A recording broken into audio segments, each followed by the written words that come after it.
So, growing in Christ. So, paano ba tayo lumaki? Or paano ba tayo lumago?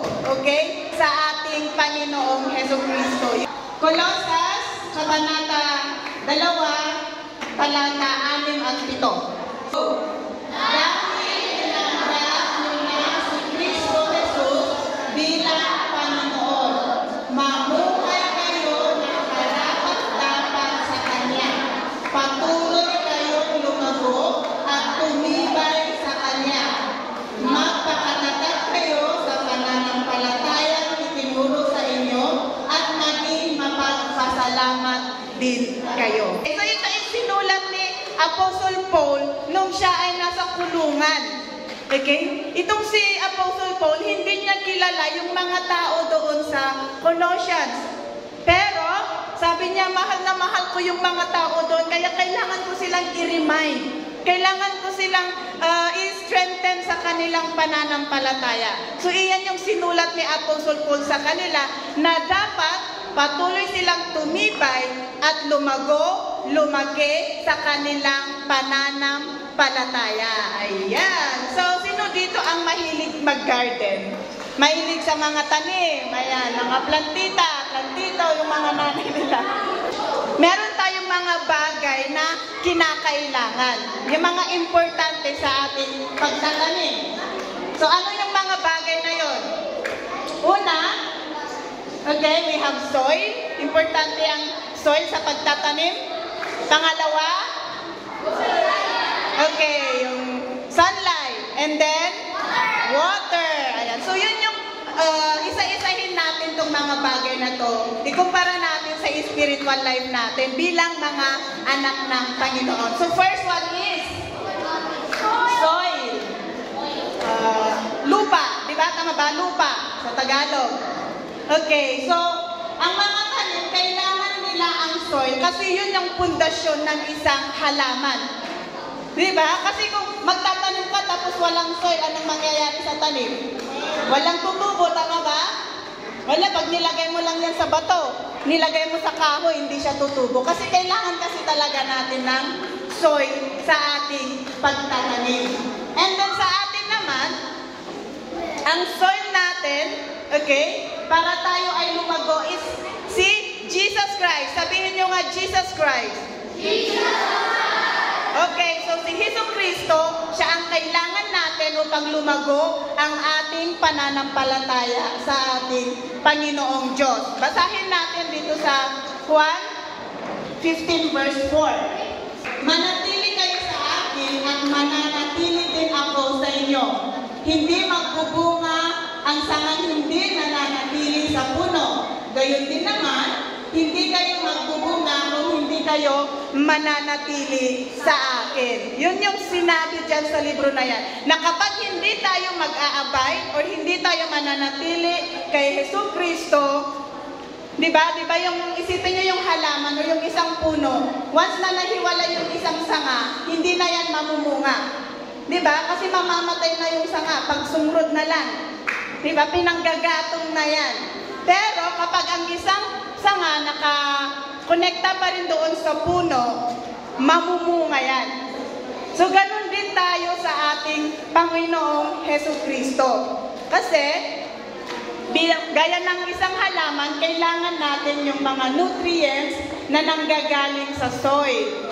Ang Panginoon din, binibigay niya sa atin yung mga nutrients na kailangan natin upang sa ganun, tayo ay lumago at lumaki sa ating pananampalataya sa ating Panginoong Diyos.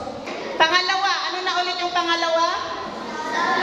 Sunlight or liwanag or sinag or sikat ng araw. Di ba yung isang halaman?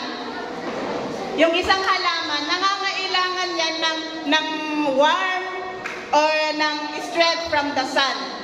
Okay? Ganon din sa ating pananampalataya.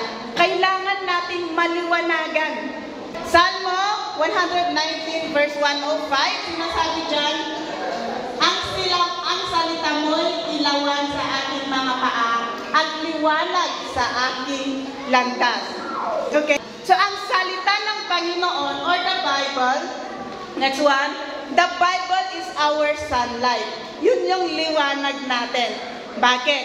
Kasi through the Bible, malalaman natin kung ano nga ba ang gusto ng Panginoon sa atin. Through the Bible, makikilala natin kung sino ang Panginoon. Kaya very important ang salita ng Panginoon. Kaya kung ito ay importante, dapat nating basahin, dapat tayong makinig, at dapat tayong mag-obey kung ano ang sinasabi ng Bible or salita ng Panginoon sa bawat isa sa atin. Okay, last one. Ano yung pangatlo? Okay, water or tubig. Okay, ang isang halaman, kailangan niyang diligan yan. Okay, para mas lalo pa siyang lumaki at lalo pa siyang maging strong. Para hindi siya natutumba or malay-laylay. That's why, dinidiligan natin yung mga halaman. So, sino dito ang may mga kaibigan? Dear friends?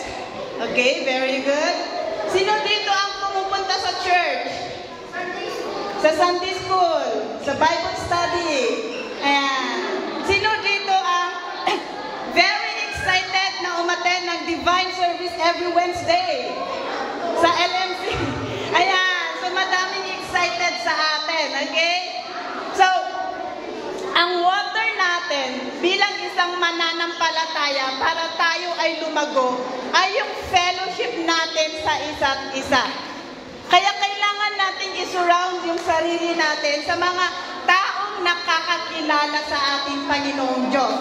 Upang sa ganon, sa pamamagitan nila, mas nakikilala pa natin ang Panginoon at nagiging closer yung relationship natin kay God. Naintindihan ba natin? Yes. Okay, so balikan natin yung tatlo. Ano yung una? Next? Ano yung next? Sunlight. And then? Okay, so alalahanin natin yung tatlong bagay na ito.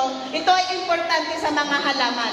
At pati din sa atin, paglago, kailangan natin ng Panginoong Jesucristo, kailangan natin ng salita ng Panginoon, at kailangan natin yung mga katabi natin, yung mga kapwa natin, mananampalataya sa ating Panginoong Diyos. Okay. And then lastly, kailangan natin rooted, okay, sa ating Panginoong Diyos. Or ugat, may ugat sa ating Panginoong Jesucristo.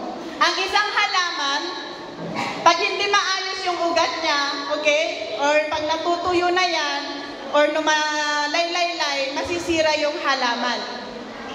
So, tayo din, kung hindi tayo nakakonekta sa ating Panginoong Jesucristo, okay, mawawalan tayo sa landas. Mahihiwalay tayo doon sa gusto ng Panginoon sa ating buhay. Rooted in Christ, ibig sabihin, yung mananatili tayong mananampalataya sa Kanya, anuman yung mga dumarating sa ating mga buhay.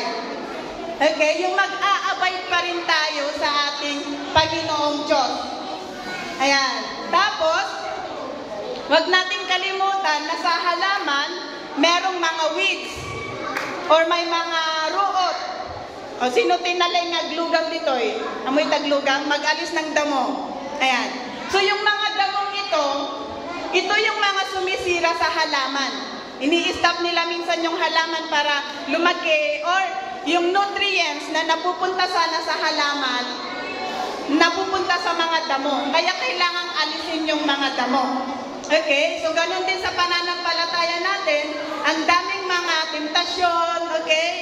Alalahanan natin that Satan is there, he is the deceiver, na i-deceive tayo. Na kung hindi tayo nakakonekta sa ating Panginoong Jesucristo, mawawalan tayo ng landas.